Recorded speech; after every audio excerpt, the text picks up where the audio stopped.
Bonjour, Patrick Privat-Garil, président du CAFAP, Club d'affaires franco-allemand de Provence. Nous nous trouvons aujourd'hui, ce soir, à l'hôtel de la Rotonde, qui est la propriété de Christine Kirchner, une de nos membres actives et depuis plusieurs années. Nous avons le plaisir aujourd'hui de présenter nos vœux à l'ensemble de nos membres et d'accueillir la société B+20 qui a organisé une dégustation de différents vins d'Europe et une présentation de vidéos sur les terroirs de ces vins, et ainsi que la société Capcult qui nous est venue nous parler des capitales européennes de la culture. Vous pouvez nous retrouver sur notre site cafap.fr pour consulter le programme de l'année. Nous vous souhaitons une très bonne année 2015. Ça va, mais merci d'être venu et fêter cette nouvelle année et assister surtout à cette petite dégustation de vin organisée par B+20 Julien Magnès, qui est venu spécialement pour ça, et aussi à la présentation de Capcult sur les capitales européennes. Merci à Christine Kirchner de nous accueillir et à Christine Jobert de m'organiser. Donc je vous laisse déguster dans un premier temps ce champagne. Et après, on vous présentera rapidement, on va en profiter avec Christine pour vous présenter rapidement le programme de l'année, entre guillemets, avec les différentes manifestations prévues, merci, pour l'année 2015. Bon, bonne année à tout le monde. Bonne année. Bonne année. Assis derrière. Et quand je m'occupais j'en parlerai après, mais je m'occupais du club de Sciences Po Bordeaux, du club 1. Et Jean-Hervé Chiquet, a été le premier à me répondre quand j'ai commencé à organiser mes événements, le patron des champagnes Jackson, qui sont des champagnes extrêmement connus à la gastronomie, parmi les sommeliers, parmi les amateurs. Il était le premier à me répondre pour venir à Sciences Po Bordeaux, faire le déplacement de Champagne pour venir nous voir, nous faire. Et quand on est étudiant, il n'y a aucun retour direct, il faut être clair. Ouais. Quand quelqu'un vient, il n'y a jamais de retour direct. Il est venu le premier pour une petite maison avec une philosophie du travail de la vigne. C'est très rare en Champagne, on met souvent en avant plutôt une vidéo de mouette avec Scarlett Johansson qui déambule sur des escaliers avec du cristal. Et là, c'est une philosophie différente où on parle de la vigne, du travail de la vigne. Bon, je vous en reparlerai tout à l'heure. Je pense que ça fait partie de nos rôles en tant que club d'affaires franco-allemand de Provence, un peu de faire l'interface. Et je pense que c'est un peu ce que aussi les régions du Mans, etc., entre les pays méditerranéens et l'Allemagne et les pays plus nordiques. Je m'appelle Karina Kurta, je suis d'origine autrichienne. On va parler de la culture, pas de risque, pas de catastrophe naturelle. On parle plutôt de la capitale européenne de la culture. Et je vous présente notre projet commun avec ma collègue qui s'appelle Capcult. Et voilà, ici vous voyez ma collègue Pia Leidolt et moi. Nous sommes une agence culturelle. Ça veut dire on travaille plutôt autour du sujet capitale européenne de la culture. Vous vous souvenez tous de Marseille-Provence 2013. Par contre, ce projet existe depuis 30 ans maintenant et on a pour but d'expliquer qu'est-ce que c'est la capitale européenne de la culture, faire des programmations individuelles avec des clients individuels, des groupes, des étudiants, des écoles de tout genre. Et je vais vous expliquer en général ce qu'on fait à la base de notre projet. D'abord, pour nous présenter, on est toutes les deux autrichiennes et comme par hasard, on s'est rencontrés pendant une capitale européenne de la culture à Linz, en Autriche, en 2009. Et on a toutes les deux travaillé ensemble dans l'équipe d'organisation, Linz 09. Et moi, ensuite, j'ai continué de travailler à Istanbul en 2010. Du coup, on a toutes les deux l'expérience, comment c'est d'être dans l'équipe de la capitale culturelle, de quoi il s'agit, quels sont les enjeux, d'où ça vient, où ça va aller, etc. Du coup, on a une expérience assez longue date de ce projet culturel européen de Pilsen en République tchèque et avec l'équipe de Mons en Belgique, Mons 2015, qui sont les capitales européennes de la culture actuelle, et qui nous permet aussi une vision de l'intérieur de l'équipe pour rencontrer des gens, pour rencontrer des artistes, pour rencontrer des acteurs culturels qui sont placés dans le projet même. Notre but, comme vous voyez ici, c'est la participation au projet. Quand vous promenez, par exemple, vous vous souvenez tous, vous étiez à Marseille, j'imagine, ou à Aix en Provence, ou d'ailleurs en Provence, et soit on cherche un projet où on ne le trouve pas, ou il y a trop d'offres, et on ne sait pas exactement quoi choisir, comment trouver des informations qui nous intéressent. Et il y a beaucoup de choses qui se passent en même temps, en parallèle, mais pour y arriver, comment on fait? Et nous, on essaie de choisir aussi le programme, le projet qui vous intéresse pour participer. On a eu, par exemple, à Marseille, des étudiants qui sont venus et qui ont participé à un projet. Ils ont bricolé, ils ont participé, ils ont contribué à un projet culturel qui était mis en place sur la place Bargemont à Marseille et qui a fait plaisir aux étudiants et qui a aidé aussi aux artistes. Ils ont rencontré des Marseillais et vice-versa. Du coup, c'est un projet de communication pour rendre en contact avec, d'un côté, un artiste et le projet, et pour participer à ce grand projet.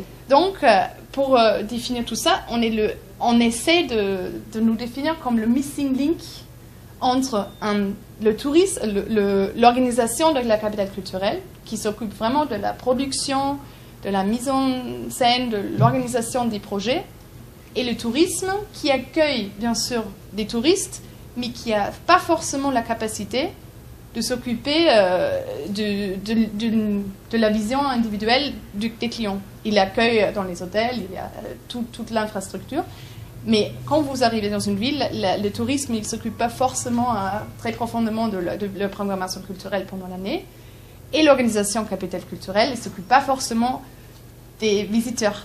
Et on essaie de créer ce lien entre la culture et le tourisme, ou l'organisation de la programmation culturelle et le tourisme. Et il y avait cette dimension, venant du Nord, cette dimension très forte avec l'Allemagne. J'ai fait partie de cette génération qui a participé à tous les événements de l'OFAGE en étant jeune, tous ces échanges, ces jumelages. Et j'ai un lien aussi avec l'agriculture. Et en arrivant à Bordeaux, à Sciences Po, je me suis tout de suite intéressé au vin qui pour moi, regroupait l'agriculture d'un côté et la culture. Bordeaux, pour moi, je voyais Bordeaux par le vin en y arrivant. Et Bordeaux, c'est une des régions viticoles où on n'est pas simplement dans le vin, boisson à 12,5 degrés. On est dans une région avec des vieilles familles aristocratiques, des vieilles histoires du vin, des Allemands, des Danois, des Anglais, des protestants qui sont venus à Bordeaux au cours des siècles pour fonder des grandes dynasties de commerçants. Avec toujours cette idée de transmettre un message par là. Quand on parlait des Iken qui étaient vendus au tsar de Russie, il y avait aussi le vin et la gastronomie comme moyen diplomatique. C'est un peu cette idée qui est derrière mon projet.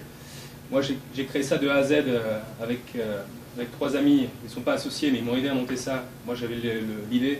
Eux m'ont aidé à la mettre en place pour ce qui est des vidéos, des illustrations, du site internet. Vous allez voir, depuis que j'ai fait Sciences Po, je me suis interdit de faire un PowerPoint. C'est bon, j'en ferai pour mon assemblée générale, et c'est une boutade. C'est très pratique les PowerPoint, mais par principe, j'essaie de communiquer sans PowerPoint parce qu'à Sciences Po, on en a trop bouffé. Et c'était parfois, en tout cas à Sciences Po, c'était parfois un cache-sexe. Et non, la boutade. Et je vais travailler beaucoup avec les illustrations pour présenter mon projet. Bon, alors on a mal commencé l'année pour ça chez nous. Si vous me voyez un peu avec quelques cernes, c'est que j'ai veillé très tard hier soir pour savoir si on avait attrapé ces salauds et les mettre sous les loups. Parce que j'ai grandi, moi, depuis 15 ans, je lis le Canard toutes les semaines, et Cabu, pour moi, c'est une institution Cabu. Alors ce soir, je vais essayer de vous parler de culture du vin, et ça sera aussi une ode à l'esprit français. Et je vais juste montrer un petit dessin, qui est vraiment cet esprit français, je trouve. C'est un dessin de Cabu. C'est un peu petit. Et je pense que ça résume tout l'esprit français, un peu grivois, mais quand même fin, et un petit peu élégant. C'est cette histoire du pompier qui profite du chat, qui regarde le petit chat qui est devant, et avec une jolie femme qui se trémousse aussi devant. Bon, c'était un petit clin d'œil. Bon, mon activité, j'ai travaillé pendant 3 ans dans une maison de négoce après Sciences Po, dans une maison de négoce de Bordeaux. Ils m'avaient embauché parce que je parlais allemand après Sciences Po. Et je me suis fait la main, entre guillemets, à être dans le monde du commerce de l'intérieur, dans cette belle maison de négoce de Bordeaux. Et puis aussi, à chaque fois que j'allais voir mes clients, des importateurs, je leur demandais de visiter, soit je leur achetais des vins de leur pays, soit je leur demandais qu'ils m'organisent une journée de visite dans leur vignoble. Et après quelques années, je me suis retrouvé à avoir rencontré la plupart des jeunes générations des très belles propriétés viticoles. Et puis au bout d'un moment, quand j'en ai eu marre de la société où j'étais, parce qu'on vendait du vin comme on vendait n'importe quel produit, et en indiquant une note d'un journaliste américain, et puis en lançant des mails comme ça, ce qui était la manière la plus stupide de travailler, j'ai repris mes études à la fac d'énologie de Bordeaux, avoir un gros bagage technique en plus, après Sciences Po Bordeaux, après avoir géré le club de vin de Sciences Po Bordeaux, j'en ai parlé tout à l'heure, la boutade, mais c'était une très belle formation, c'était ma formation principale à Sciences Po Bordeaux, la gestion du club du vin pendant 2 ans. Parce qu'au-delà de tout l'aspect vin, vous apprenez à organiser des événements, on a passé le club de 50 à 250 membres, on a organisé des événements dans les jolis endroits de Bordeaux, et on a appris aussi à organiser des événements de A à Z, et en plus de préparer les concours de dégustation entre grandes écoles, où chaque semaine on se réunissait pour goûter 10, 15 vins à l'aveugle et progresser. C'était la formation sur le tas.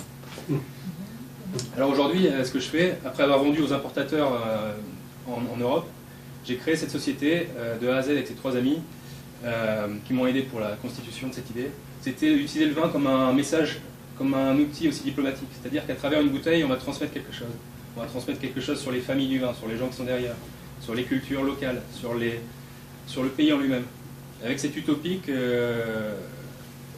faire goûter, faire découvrir des vins allemands, des vins autrichiens, des vins italiens, avec les vidéos que je vais vous montrer ensuite, c'est contribuer, c'est une petite pierre à un édifice un peu plus grand. Et puis c'est toujours sympa, une bouteille de vin, c'est parfois plus sympa qu'un discours d'un député ou d'un article de journal qui est un peu froid, où on a l'impression qu'il nous raconte la même chose.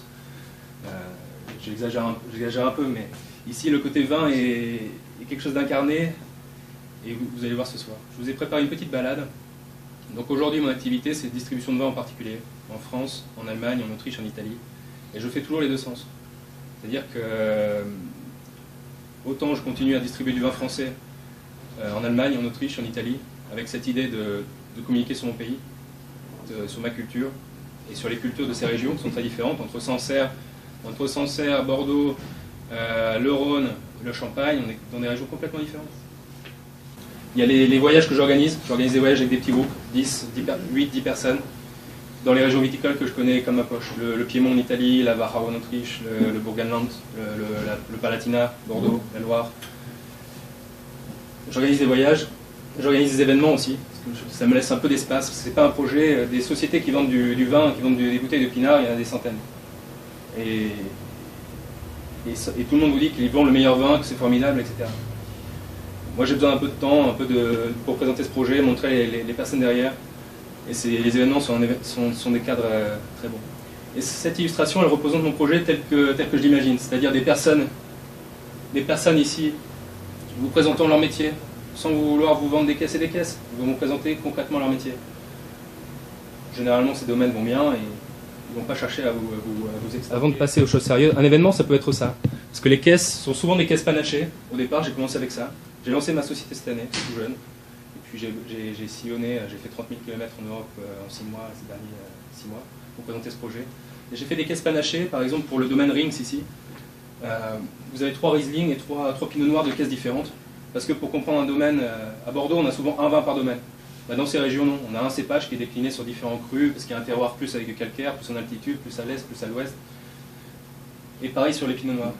Et en 2 ou 3 heures, on a le temps de faire le tour d'une réalité viticole, le Palatinat, un domaine Rings, et 3 visions du Riesling, 3 visions du Pinot Noir. Et c'est l'idée de ne pas être trop technique, jamais être technique, mais à la fin de l'événement, les personnes ont appris énormément de choses sur le vin. C'est un petit peu la méthode assimile. J'ai appris les langues avec ça, en partie, au départ. Et vous ne vous rendez pas compte, mais vous apprenez de manière assez... mais on pourrait trouver des Alsaces un peu similaires. Oui, mais pas celui-là. Exactement. Le premier, c'est un Italien. C'est un peu mon chouchou, Luca Valfacenda. C'est un cépage local qui s'appelle le Roero Arneis. Ça n'existe que là-bas, dans le Piémont. Le Piémont au sud de Turin, à 1 heure de Turin, la région de la truffe d'Alba. Et vous avez 3 grandes appellations là. Vous avez le Barolo, le Barbaresco, et de l'autre côté du fleuve, ce sont toujours des histoires de fleuves qui séparent des couches géologiques ou des choses comme ça. Vous avez le Roero. Luca est dans le Roero. Je vais vous montrer ça, j'ai voulu commencer par ça. Moi c'est mon chouchou, Luca, c'est lui qui m'a fait découvrir le Piémont. Bon, c'était une petite copine piémontaise qui m'a ramené des vins, qui m'a fait connaître Luca. Mais bon.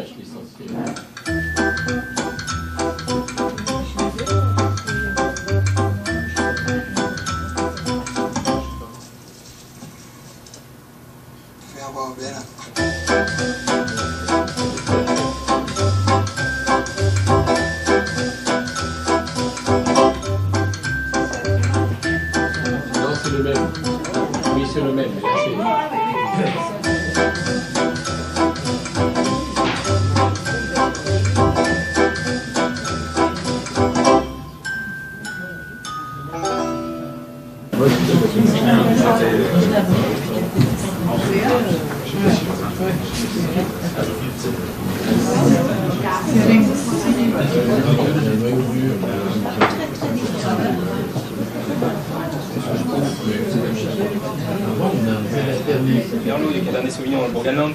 Ils ont ramené des barriques neuves, ça sentait beaucoup la barrique, le chêne. Et là, Roland de Felic, c'est à la fois un grand producteur et c'est aussi un petit peu un espèce de prophète dans sa région. Il essaie de recréer des liens entre la Hongrie et l'Autriche. Des liens qui étaient existants culturellement, historiquement.